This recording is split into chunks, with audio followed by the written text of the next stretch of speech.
reporting on the games you love by people who love to game. The MMO Reporter Network. You're logging into your favorite game, grinding out some gear.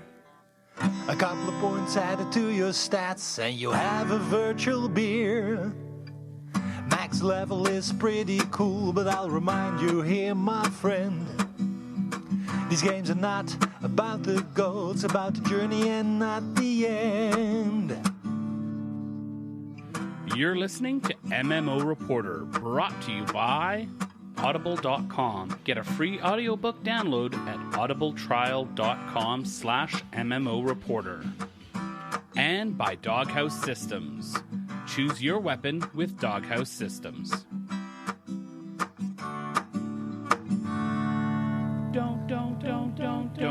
Don't forget about your ults you need to cherish. Each and every little character you've got, no matter what level they're at.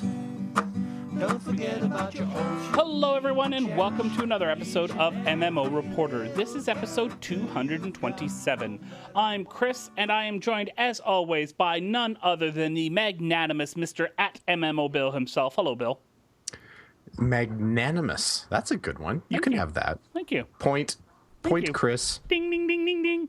And of course, the luscious Layanor. Luscious? No. How come you're not calling me magnificent or something? Some big word like that. Did you take away my point, Bill? You don't get a point Darn anymore. You lost your point, and I hope you feel bad about it. I did bad, and I feel bad for it. Hi, Layanor. Hi. We missed you last week. Yeah, For a I've while. been running around all over the place. Holy crap. But I'm back now. Welcome and I'm back. gaming. You have been gaming, as have we all, and it's nice to see. I will give a little hint here. After our discussion last week, I do notice that Elite Dangerous is on Bill's list, but we'll get to that. Because we've got some news. But let's get to what we've been playing. First, I want to say, I heard somebody typing. I don't know if somebody was trying to type a message to me as I was singing along to our theme song in the beginning. Usually I cut that out, but if you listen to the end of episode 226, before the Patreon mention, you'll notice that I didn't quite cut out my singing voice there. I didn't notice until I had uploaded everything.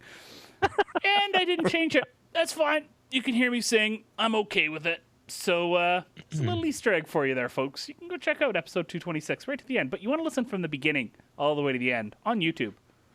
Totally. Monetize that crap. All right. Layanor, what have you been playing in game? I've been in Lotro. I checked out the new PvP area. I've been in there a few times before, but I haven't gone just solo.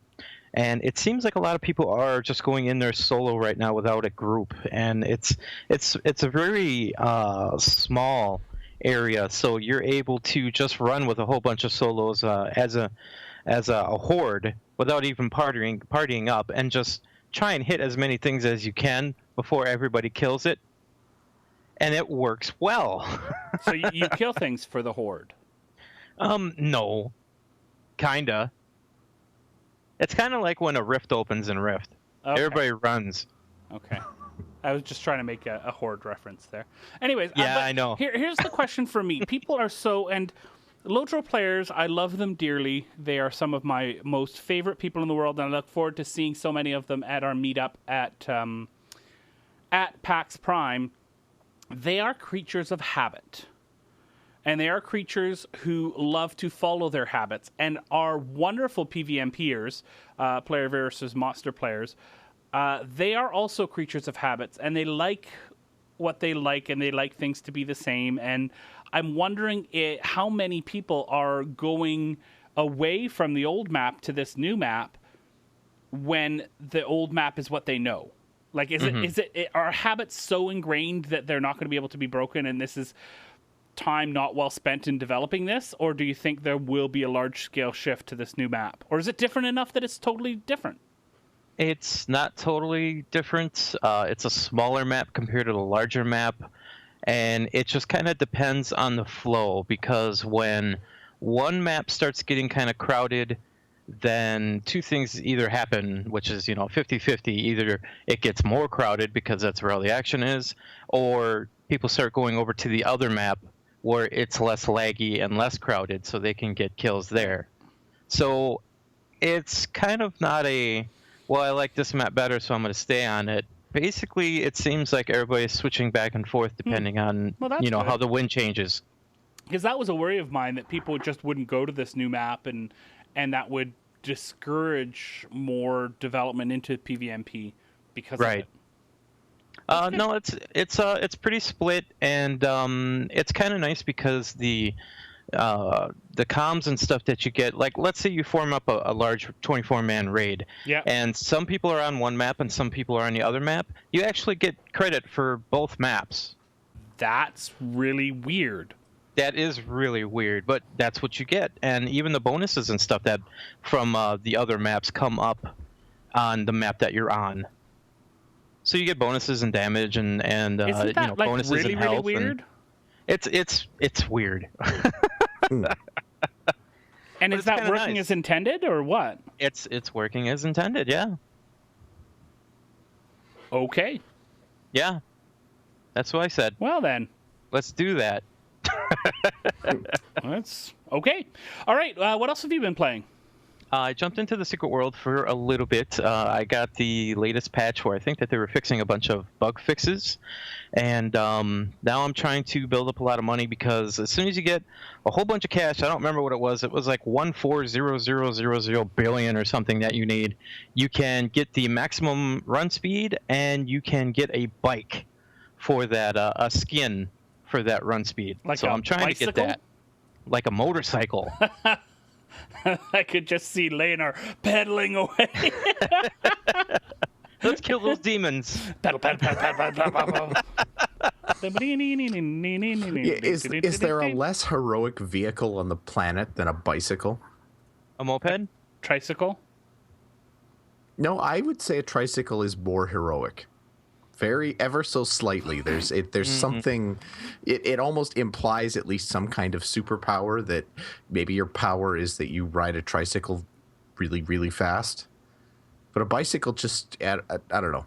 To me, that seems even lamer than a tricycle. And a moped is just a more powerful bicycle, so that's slightly more powerful as well. What about old-fashioned skates with light-up shoes? No, more heroic. All right, moving on. Because that could be part. I could imagine somebody like that also wearing tights as they race towards a fire or something. Yeah, we get to the superhero-ish stuff then at that point. Moving on. Okay, and then I've been playing a lot of Ark. And I'm on a PvP server, and I am on a PvE server. And the which one do you like better? So far, it's the PvP server. I wasn't getting attacked for like the longest time after I got a really nice house, and then we did get attacked. So what I ended up doing was I walked around and tried to find the obvious people who were attacking, and I found them. And I think found the leader of the group, and helped him out with some stuff. And now I don't think that they're attacking us anymore. Do you still have your really nice house? Yes. Okay. Yeah, all they do is break the front door down, and they, when you log back in again, you get more resources, and then when you log out, they break your front door down again. So people have it down to a science at this point. But I haven't got attacked again since I've talked to that guy, so we'll see what happens there. On the PvE server, you might as well just build a kingdom, because nothing's getting touched and nobody's going to break in, and you could just build and build and build. So that server is always pretty fun. Well, that's cool. But isn't that the point of these survival games, is other players being dicks? Mostly, but since this has a really big PvE community as well. Yeah. Okay, cool. You get the creative people, like people over at EverQuest Next, where they're creating something really cool, or they're building bridges like really far across caverns that developers don't even think that you would be able to do, but people have been doing. And I'm thinking about building a small town or something in somewhere and leaving all the doors unlocked, but leaving all of the things that you can use to build things like available in these houses, like a smithy and a forge and stuff like that, all just open for people to use, and just see what happens and see if people just start using that town. Interesting. So that's my goal. It sounds interesting. Sounds like and that's pretty much what I was doing. All right, Bill, what about you? What has been keeping you busy in the land of games? Land of games. Well, I did not land, but I took off a whole bunch playing Elite Dangerous. It had a good run. I upgraded all my engines and did some bounty hunting, and I got the most powerful shields that my poor little Cobra can haul around, and I still couldn't do the bounty kill mission where I had to kill a guy flying an anaconda. For those of you that don't know, an anaconda is the most powerful ship in the game. And anyway, the way bounty hunting goes to, you have to track a guy down in space. Sometimes you'll see him in kind of instanced areas. Sometimes you'll see them flying in kind of the space lanes between space stations or that kind of thing. And I was finding this dude in between space stations, so I'd knock him out of space. By the time I was able to actually take control of my ship again and point myself at this anaconda, I was at half health. Like my shield's obliterated and my hull half destroyed, and it was all I could do to just gun my engines and get the heck out of there. So there's still something not right about how Elite assigns missions, because that is unfair. And it's not like it was even a high reward mission. It was like 50,000 credits. So I thought, for 50,000 credits, it must be at least a dude that's flying a ship sort of close to mine. No, it was a dude flying a ship that eats my ships like mine. Not even for breakfast. Mine is like the post-breakfast snack when you realize you were short one piece of bacon and you want to go back and just have like a grape or something to help fill you up or something like that. Anyway, I also played a little Star Wars: The Old Republic. I'm starting to jump in with that. Asani and I are actually playing that together. We've kind of decided we're going to go through our respective story quests and try to play The Old Republic like the game that it is good at, which is essentially a single-player, small group game with a decent story. So that was fun. I did have to re-roll again because I, in my wisdom, deleted all my characters when I quit The Old Republic in a rage, and so I'm feeling less wise than normal from that. But anyway, it's still fun. It's been long enough that it's actually feeling a little bit like new content again and everything like that, so that's good. And I also did a little bit of Guild Wars 2, played a little bit of PvE, but most of my Guild Wars 2 this week was actually our PvP run a couple nights ago, or last night, and got no, not woo woo. I'm trying to be positive, Bill. The only correct response to that is a slightly less heavy sigh than last week. Yeah. That was just a slight hint of hope and joy, accompanied by a metric ton of, did we just get steamrolled again? Yeah, but you know what? There were a couple of close fights this week. There were also two that were not close at all in any way. I think we broke 400 points in the good one, didn't we? Yeah. Well, we were like 450 to 500. Like, we were close on one. Yeah. After you guys left and I kept on playing, I actually had one, which the one with the keep and up at the top at center and the bosses that you have to kill. Which one's that one called, Bill? Do you remember? People are going to be yelling at their whatever they're listening to us on. Let's call it Niflheim. How about that? Niflheim. I was fighting against a Great Sword Guardian who would just come up and absolutely destroy our entire team. We had 4 of us on a point. This one player came up and just, boom, we're done. Like, absolutely crazy. Mm-hmm. Anyways. So. Yeah. So anyway, just a little bit of Guild Wars 2 news out there too. In addition to the play, actually directly related to this, Guild Wars 2 is going to be introducing PvP leagues with the new expansion, and that's going to kind of go along with their esports play for Guild Wars 2. It seems like it's just a slightly more codified, or maybe not slightly, quite a bit more codified ladder for PvP. I'm kind of excited by it. You really need a team for it, though. Like, no, you don't. That's the thing. I don't know. They were talking about. They haven't announced yet whether or not they will have different solo queues versus team queues. Mm-hmm. But yeah, you're kind of right. As in any PvP, because right now they don't have a difference between a team queue and a solo queue. And that was it. I was my first view of this, I was really hoping that this is, they're introducing a one-on-one PvP league where you throw two people into an arena and one comes out. Yeah, no. That, unfortunately, that of course lends itself to some really terrible class balance issues and everything like that. So, yeah. And the other thing too is it's progressively harder to increase your standing in the league and progressively easier to drop your standing in the league as you go higher up. So in the lower levels, you gain levels quickly, like your pips or however they count it, really easily, and you lose stuff very hard. But if you can't. In your first 3 tiers, you can't lose rank. No, but you can lose pips, right? And the first not in the first tier. The first tier you can't lose anything. Yeah. You play a game, you get a tier, pip. You could lose a pip, but you never lose your rank. Yeah. And then as soon as you get to the 4th tier, you can, if you lose, then you get knocked down to 3rd tier. All hope is lost.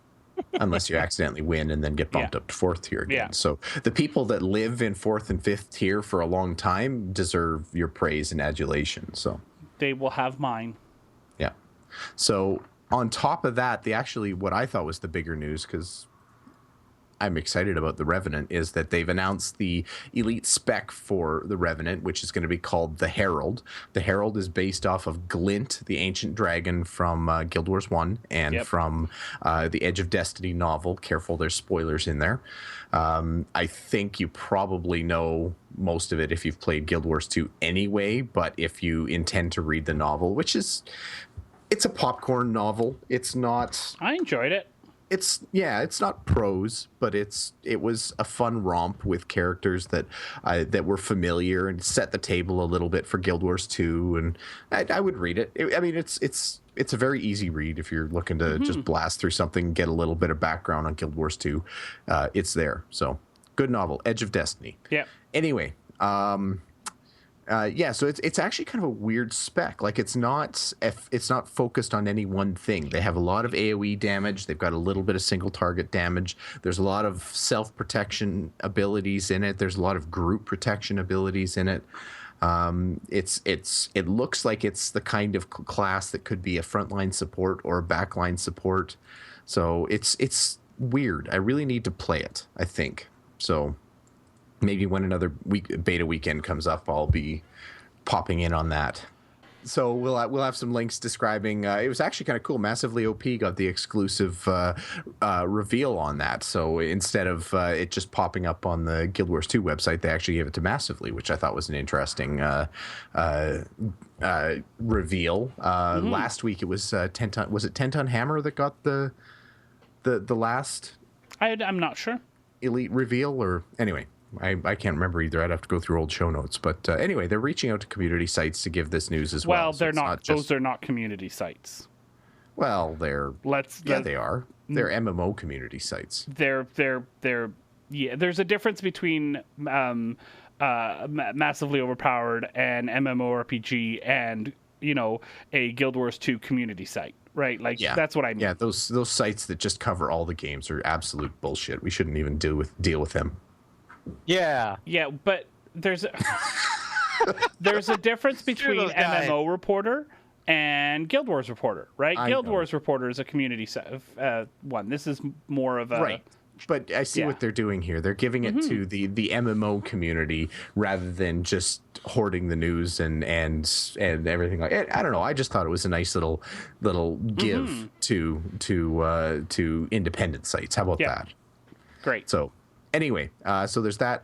They also announced the underwater, or they described the underwater combat. So the Revenant is only getting one underwater weapon. Most kind of melee focused classes or those kind of attacking focused classes have two, but the Revenant only gets one. But the interesting mechanic they're putting there is that the abilities of the spear change depending on whether your target is in melee range or long distance range, which I think is a very cool mechanic, because then it simplifies a little bit because you only need to get one extra weapon instead of two. So, that's really cool. Now, anyway, I spent a lot of time, and I'm going to jump ahead here because I know you're sort of ending things off here. I spent a lot of time playing the Revenant in the beta weekend. Oh, blasphemy. You're spoiling it, Chris. I actually played pretty much all strongholds and had an absolute freaking blast. And that's actually why I went back to my warrior for our PvP night this week instead of my guardian or my mesmer, which is what I've been playing before, because it's closer in play style to what the Revenant is going to be. So I wanted to get more of a handle of that sort of style. I really, really enjoyed both things, the Revenant and the Stronghold maps. The one thing is that I did not get to play with this elite spec that wasn't in the game yet, so I have not tried this out. But it's nice to have a very tanky, supporty type of build here. I was very bursty, of course, being PvP with my build for the Revenant, and I just absolutely really enjoyed it. You can expect a video sometime soon from me about Strongholds. Cool. Coming out. Yeah. I also jumped into Lord of the Rings Online and actually was leveling up my bear. Played my bear. Da bear. Da bear. Da bear. And yeah, it was fun. It was sort of going back through some older content. I've done it a lot, so I don't have to think too much about it, but I really enjoyed it. It's like coming home. And then I edited and edited and edited and edited and edited and edited. Oh, and I sent emails about packs and lots of emails about packs and emails about packs. So it was a little bit lighter on the gaming, more on the prep for pack stuff and editing. Speaking of packs, we have Kickstarter success. Yay! We mentioned this before. Thank you to everyone who backed us on our Kickstarter. We do have a stretch goal to try and get a video from the meetup. If we hit $4,000, you can go to MMOreporter.com/support if you would like to see that. We've always enjoyed doing our videos at the meetup, but we need your help to make it happen. So go check out MMOreporter.com/support if you'd like to see that happen. Also want to mention an iTunes review. Cray Ambler said, mixing news and opinion in the best way. One of my favorite podcasts. Thanks, Cray. Much appreciated. Gentlemen, I think it's time to move on to the news. Little character you've got, no matter what level they're at. Don't forget about your ults, you need to cherish each and every little character you've got, no matter what level they're at. All right, with this week's first story, we want to talk about Funcom. Funcom is the creator behind the wonderful Age of Conan game, if you've ever played that game before, amongst many, many others, like, I don't know, maybe The Secret World, which Layanor likes to play. It is up for sale. It has, unfortunately... You guys need to borrow me some money right now. Well, it's going to be a little bit because Funcom also said the same thing to some investors and borrowed $1.6 million to finish Lego miniature minifigures online, and they're not getting the same return on investment that they were hoping. So they announced last month that the loan will be up in January of next year, and the company's games will not be making enough revenue to cover it. So they're looking now, instead of last minute, for investment, acquisition, or merger. And if things don't go well, then some of their game titles could be sold to other companies. Secret World, Age of Conan, Anarchy Online, which is still going. Still going. Well, and apparently Secret World and Anarchy Online, I think, are actually still making money, too. Like, they're legitimate business games. Yeah, but they are not making enough money to cover the overhead of the entire company. No, unfortunately. and the overhead of the entire company includes a spectacular failure for the Lego minifigures, which is, to me, from what I've been reading, that's basically the boat anchor for this whole, for all of Funcom. I don't think Secret World, Age of Conan, Anarchy Online, and I hadn't even heard of Dreamfall, but I think they're doing okay, but they're not like blowing the doors off the bank or anything like that. So it's tough to float that spectacular failure there. And what is up with Lego social games just not working? Like, Lego is a big deal in this world. Lego is, as any parent knows, one of the most popular toys ever, and they just they always seem to be reinventing themselves. It's not like they get old or out of style or anything like that. Lego is always huge, but nobody can make a Lego game that sticks. Like the only one that I've heard of that actually has any kind of traction is the Lego Skylanders equivalent. Lego Chris. Skylanders. I know all of the Lego games, like the Jurassic World, the Batman, the Marvel superhero, all of the ones those offline games do well. Yes, the single player ones. Yeah. But anything that's got a bit of a social aspect seems to really struggle. And I'm trying to remember. There's Skylanders, Disney Infinity, and whatever Lego. There is no does. Lego version of that. There absolutely is. Oh, then I don't know of it. I can't think of it. My kids would be playing it. There's a new one right now that's on Steam that's in early access. You can, it's very beta, but they just give you an island and you can build whatever stuff that you want on it, and ride animals, swim, fly around in planes, and ride all kinds of different vehicles. Lego right, Dimensions. but that one's newer. That one's newer. Oh, I heard my kids talking about it in general. Yeah. So now the interesting thing, and this is the interesting thing about Lego too, is the way their licensing is. I was talking about this with a friend of mine at work. The licensing for Lego is very weird in that they have license rights to everything Marvel, everything DC, Lord of the Rings, like all those kind of things that they make those single player Lego games for. They have licenses for, and they can make Lego games, social games, that kind of thing in all those licenses, even though the licenses like the standard game licenses belong to the DC universes online and Marvel Heroes and that kind of thing.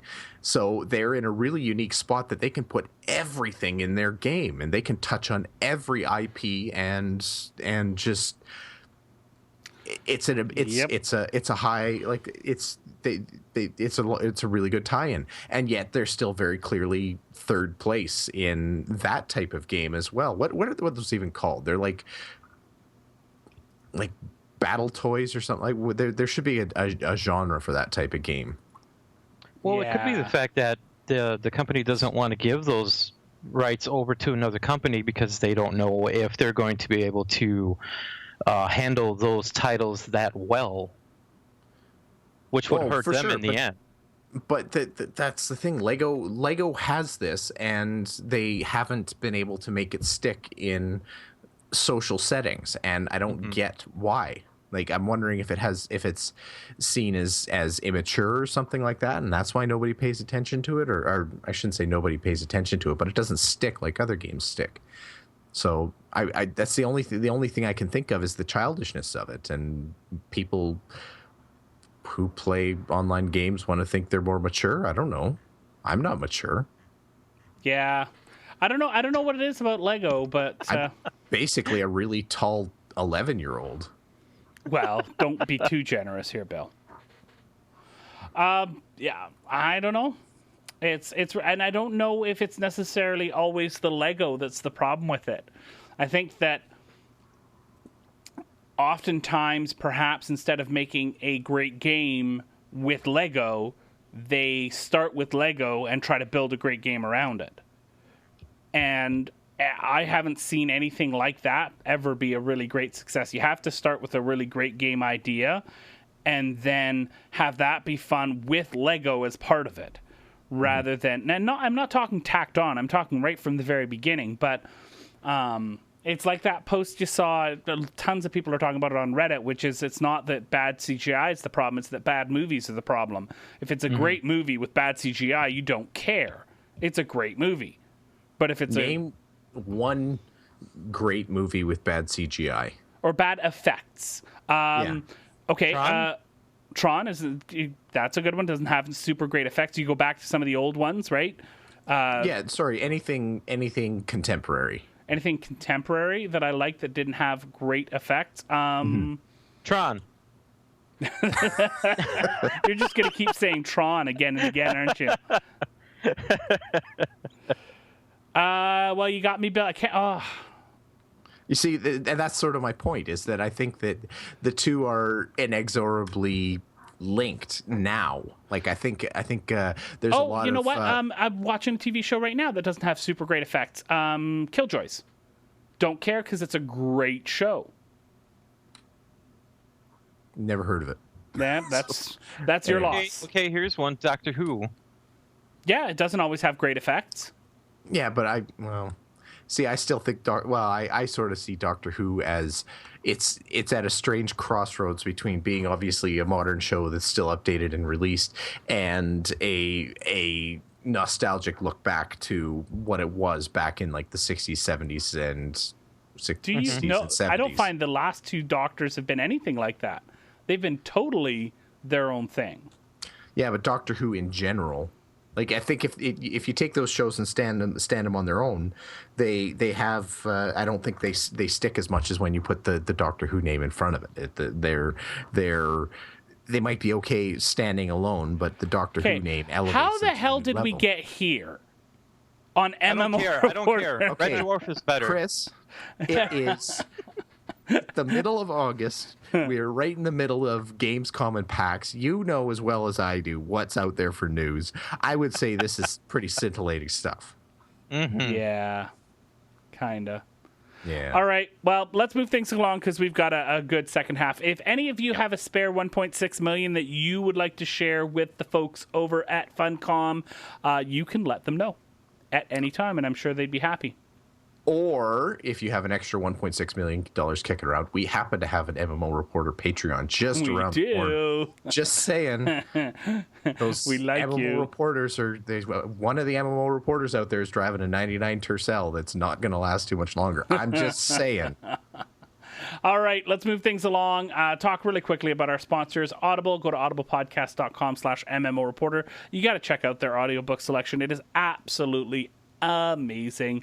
It's really great readers that they have for their stories, and a great system where you pay a monthly subscription, you get one book a month, and guess what? Even if you end your subscription, you get to keep all your books. So go check out audiblepodcast.com/MMO Reporter, and Doghouse Systems. Use the coupon code MMO Reporter at doghousesystems.com and you will get a free 120 gig solid state drive with your purchase. So go check that out. Stealing thread off of the tank.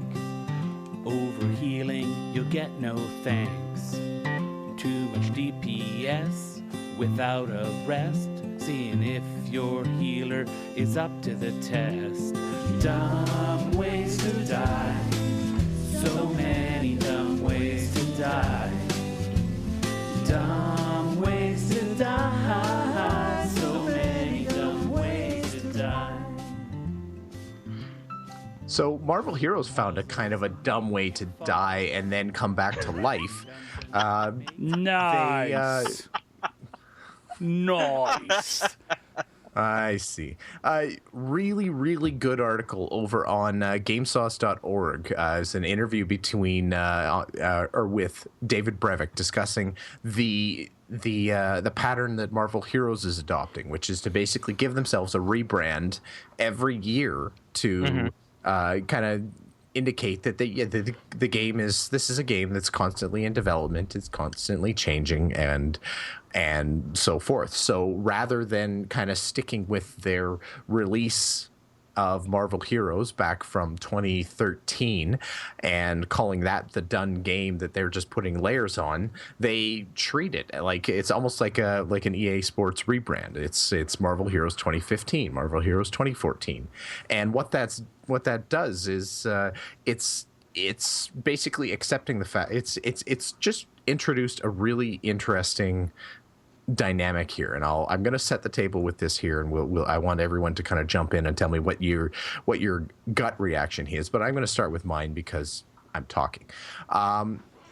What this is kind of saying to me is that it's really painting the picture that a game is not done ever. When it comes out and when it becomes available to you, when they're starting to take your money for it, the game is not done. And this is basically Marvel Heroes, at least, saying what I think what many other games are saying is that here's a pretty good version of the product. Give us some money for it so that we can keep building better versions in the future. And this is just basically saying that's what's happening here. We're not even going to bother saying that we're done. This is just the 2015 version of it. There's going to be a 2016 version of it as well. And we'll probably want you to buy something from that too. So one of the interesting side effects, though, of this practice is that this is changing that meta. Oh. Kind of a big deal to game publishers out there. Like the original release of Marvel Heroes started at a Metacritic score of 58. And is now jumped up to, with Marvel Heroes 2015, jumped up to 81. And that's because people are coming back to it. They're re-reviewing it. They're accepting the fact that there's not the bugs that come with a new release anymore. There's the game refinement and the patches and all the other stuff that they've built onto the game that's now making this obviously not a 58, but now it's closer to an 81.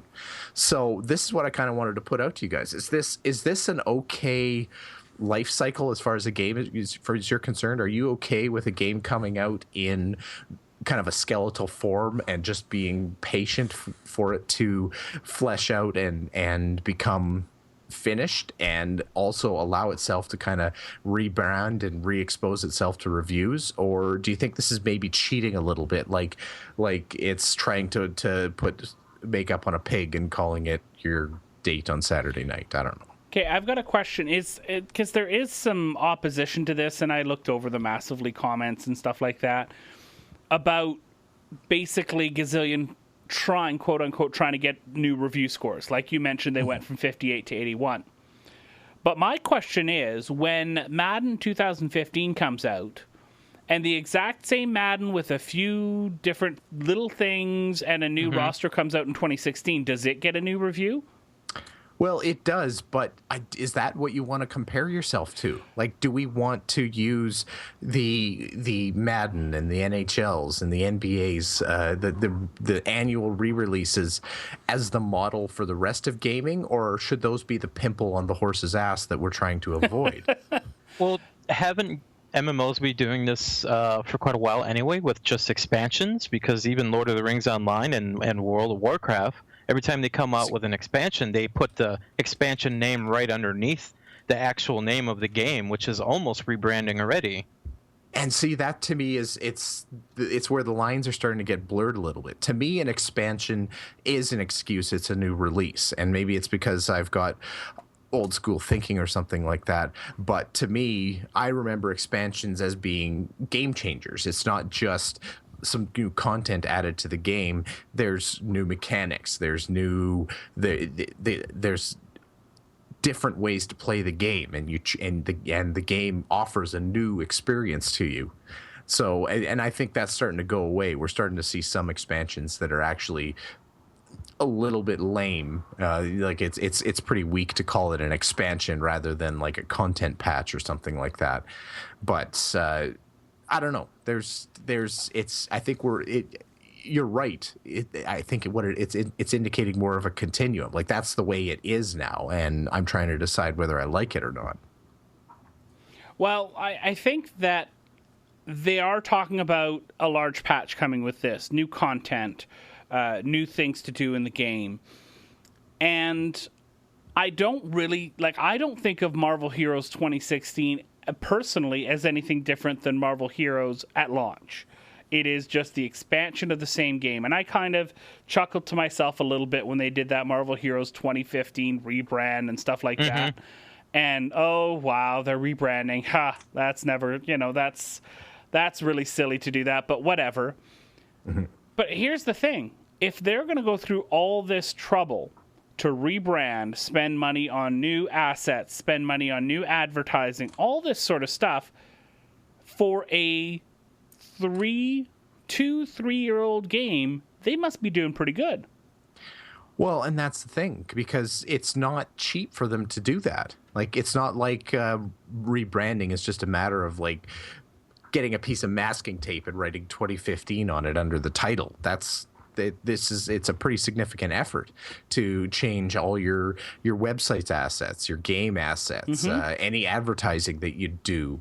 Has got to reflect the new brand. Like, it's a significant investment. So there's got to be some return there to basically, because, and the other thing too is when you're changing that brand, all you're doing is just shaking up how the game is presented to the people that aren't even playing yet.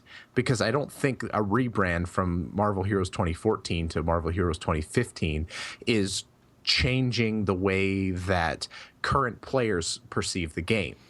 Well, right? I will... Current players see the stuff that gets added, the new characters, I'm going to disagree with you a little bit here, because when you're in a game and you're part of the community and you're invested, and this new rebrand accompanied with a patch, they put a lot of money behind this. And when they start to put a lot of money behind stuff like this, it usually means better things in game. There's events, there's more interaction with the community managers and the developers, all this sort of stuff, which is always a benefit to the community. So it's like an expansion launch, I bet you, when they're going to do this, and the community is going to get riled up as they would for an expansion. And that's good for the community. I think the effect is greater for the people that aren't playing the game, though. That's kind of where I'm going. Like, I think the people who are playing, yeah, they can maybe board the hype train, but they know that the game, if it's changing, we're talking about gradual life cycle changes. But when you're throwing a new brand out there and new advertising strategy and everything that goes along with that, it's the new players that you catch the eye. That's, I think, what this kind of targets at. It's not trying to retain the people that are already playing. It's trying to catch the eye of the people who have never played it before and try to convince them to say, oh, well, maybe I should try this out this time. And if they miss them in 2015, they know that the whole rebranding exercise is going to give them another run at those people again in 2016. And I think that's the target. It might be a little bit cynical, but that's who I believe a strategy like this is actually going after. And from a totally inside baseball sort of thing, it's so much easier, as a freelancer, to go to your editors and say, hey, they're rebranding this game, let's go in, let's re-review it, etc., than to go to your editor and say, hey, I want to do a revisit on this old game. Yeah. They've done a lot of stuff. And so that's going to get them a lot of press. In a while. Should we just try talking about it again? And that's going to get you press. And press is, Yeah, that's not flashy. Yeah. So that's going to be good. So I'm not offended by this, but I do still, even though I know, see exactly, I got a little internal chuckle. But I've got a sweet spot for Marvel Heroes. I really like the game. It is one of the top games, like Elite for me, that I wish I could be playing more. And if you like, roguelikes, if you like Diablo sort of stuff, and with a Marvel twist and a little bit more persistence, this is the game for you. You need to go check it out. Yeah, it is a good game. I'm not trying to make fun of Marvel or to bash the game or anything like that. This is actually completely outside the game. This is all game business stuff that I find just kind of it's a fascinating discussion about games and talking about the difference between a game that was released in 2000 and a game that's released in 2015, and just what people expect from the game and expect from the marketing of the game and everything like that. I think it's a really neat adjustment, and in some ways good, and in some ways it makes me weep for humanity. And I think everyone, when they hear Marvel Heroes, says what Nahaj in the chat room says, which is, I should play that game more. Let's go patch that up, shall we? And that's a point for their marketing department right there.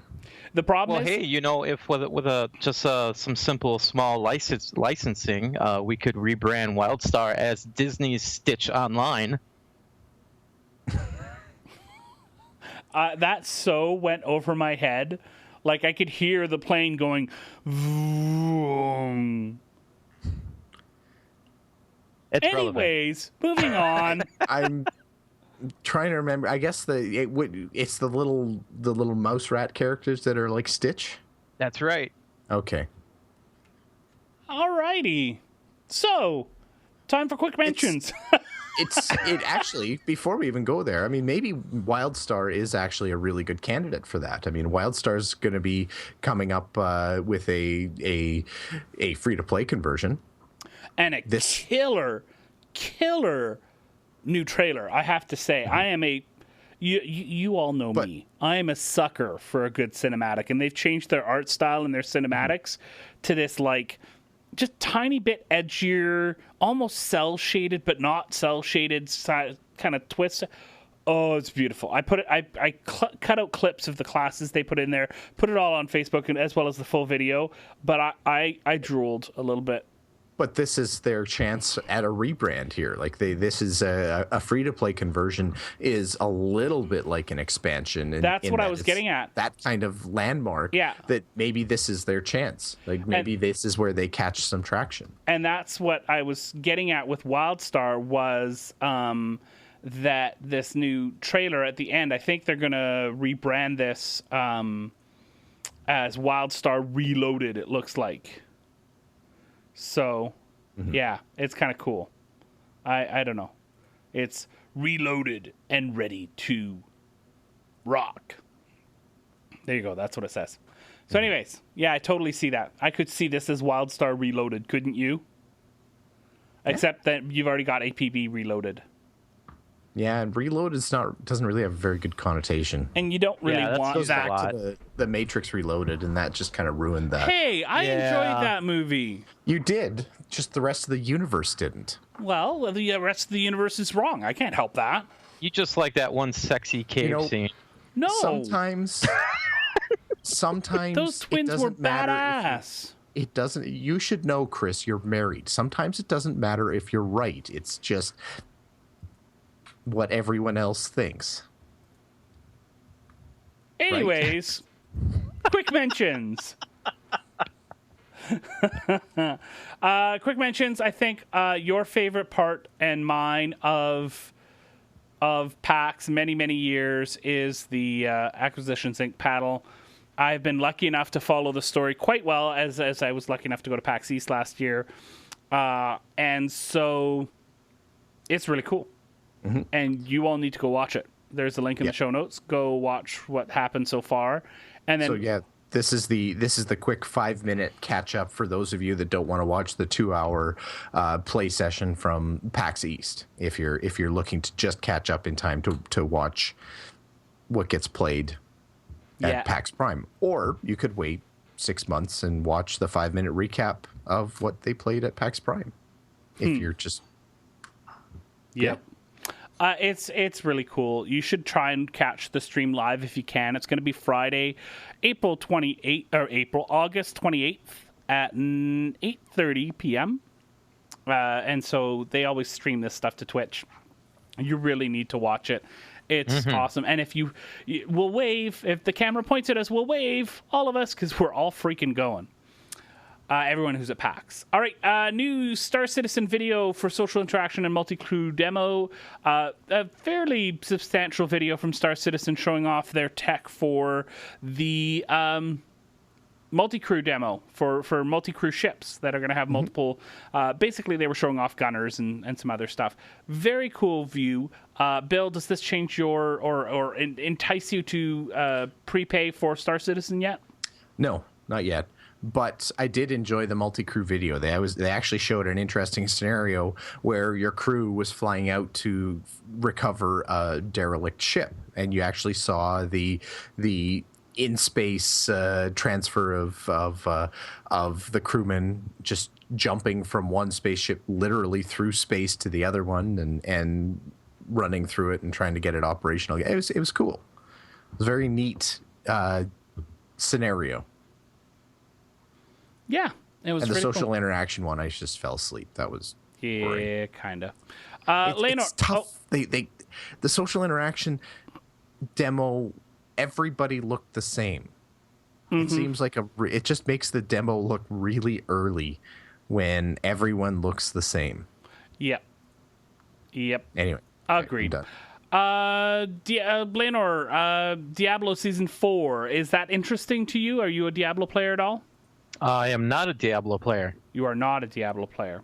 Well, are you going to be? Bill, what about you? Season 4, to me, quite underwhelming. I don't know if I'm necessarily all gung-ho about this particular one. You know what this is? And I'm just, my mind is just exploding here, but this is a rebrand as well. This is another way for Diablo to kind of say, hey, look at me, we're doing something ever so slightly different, but now it's season 4. No, it is. It's the exact same principle. It is so not. It is precisely the same principle. No, because this is might not be to the scale of a yearly rebrand or anything like that, but it's the same idea. When they do these minor changes to the game and call it a new season, it's way more. It has a lot more cachet in terms of making people like, ooh, something new is happening, than to say it's patch 2.4. Yeah, but the thing about it is Season 4 is wrapped around the season characters that you can create and the goals that they set up for these seasons. That's what the season is about. It's not about getting a new review. It's not even about the content. It's about the season. So the rewards that come at the end of the season. Guess what? Why do you think they split things up into seasons, though, to get people to come back and look at the game? Like everything. The news sites again. Yeah, exactly. This isn't to make Diablo a more finished or complete game. This is just to get people's attention and get them to hop back in again. That's what I'm trying to. That's the parallel. No. Yeah. No, I'm sorry. I'm sorry. I'm so sorry, Bill. But no. Anyways, next, Neverwinter Strongholds. For those of you looking for some guild content, Strongholds have launched on PC for Neverwinter. We've got a link to the YouTube video in our chat, or in our show notes, so you can go check that out. This seems to be going fairly well from what I've been able to see on Reddit and on the forums. So good for them for launching something successfully. And hopefully this will make its way to Xbox in September when they release all the overdue expansions for that console. This is a great way, I think, to have guilds come together and do some content that's PvE, that's not dungeons, but that has this... Oh, let's go out like rifts in Rift, right? Going out and running some rifts. Oh, let's go out and do some stronghold mission. Let's clean up our stronghold, get it all ready, do some stronghold missions, etc. I really got to jump back into PC, but I'm so hooked on Xbox version. I want to play Neverwinter on Xbox. I don't want to play it on two different ways of playing it. I'm just gonna get confused between Neverwinter Stronghold and Guild Wars 2 Stronghold. Yeah. One's for guilds, one's for PvP. Okay, got it. Either of you interested in this? This makes me want to kind of get a guild for Neverwinter for when this comes out for Xbox. Is this the type of content that you like, Layanor, when you play games where it's stuff that the guild can get together, do some stuff, or are you just like, nope, dungeons, let's go? No, I like group content. I like running through with people. I prefer people that I know, or at least play often enough to know that they're not going to stop and eat chicken on the way. So yeah, plugging kind of sucks. Yeah, that's my point. Thanks for sharing, Layanor. All right, Bill. Any final thoughts on our quick mentions? Nope, they were quick and dirty. They were. All right, Layanor, if people want to get a hold of us, how would they do that? They can get a hold of us from our website at MMO-reporter.com. They can email us at mmo.reporter@gmail.com. They can look us up on Facebook, and they can Twitter us on our Twitter accounts. The MMO Reporter one is MMO_reporter. Harry's is Harry Hall with HOL, not HALL. which I thought it was for like 2 years. Mine is Layanor, Layanor, and Bill's is MMO Bill. And Chris, you never have yours here. I mostly use at MMO_reporter, but I also have my personal one at Almazar. There you go. Yeah. Do that. Okay. we should really include that. Voicemail is 616-666-6778, or you can just go to our website and use your microphone to record your message. We have a widget over on the right side of the screen. And you can check us out on YouTube, which is MMO Reporter Network. And we also have a Patreon. Do we have a, let's see, it was at 21 people for patrons? Mm-hmm, somewhere around there. Let me just check right now, because I can do that. What about our support page, Layanor? Can you tell them about our support page?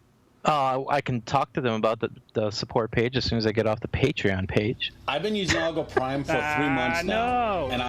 No, I mistyped and it gave me that. Ow. We have 28 patrons, actually. 28 awesome people who we Wonderful love. people.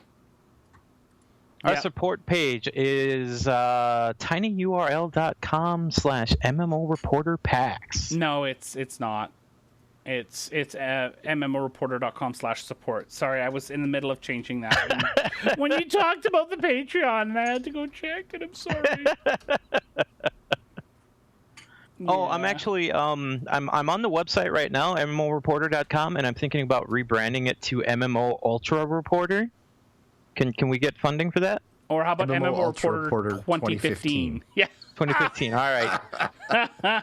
Nicely done. Nicely done. Great minds. Yeah. And I want to mention as well our meetup at the Rock Bottom in Seattle. You can go to MMOreporter.com/packs for all the details about that, when we're meeting, where we're meeting. You do need to get a hold of me if you want to go, and we were about quarter to a third of the way full already, so please let us know as soon as possible if you want to go. It's always a great time. We're looking to get some prizes. We've got some Guild Wars 2 stuff already that arrived too late for last year, so that will be there, and hopefully some Lotro codes as well, as we've had in years past. Bill, an absolute pleasure to record with you, even when you're wrong. You know what, Chris? It's not so important to be right as it is to end the podcast. And Layanor, wonderful to have you back, sir. Thank you. Hopefully I'll be able to find my other sock. I lost it like a while ago. Thank you for sharing. And thanks to everyone in the chat room tonight. Nice to have some people in there. And of course, thanks to everyone who downloads the podcast or watches it on YouTube. We hope that you watch the next show or listen to it. But of course, most importantly, we hope to see you in game.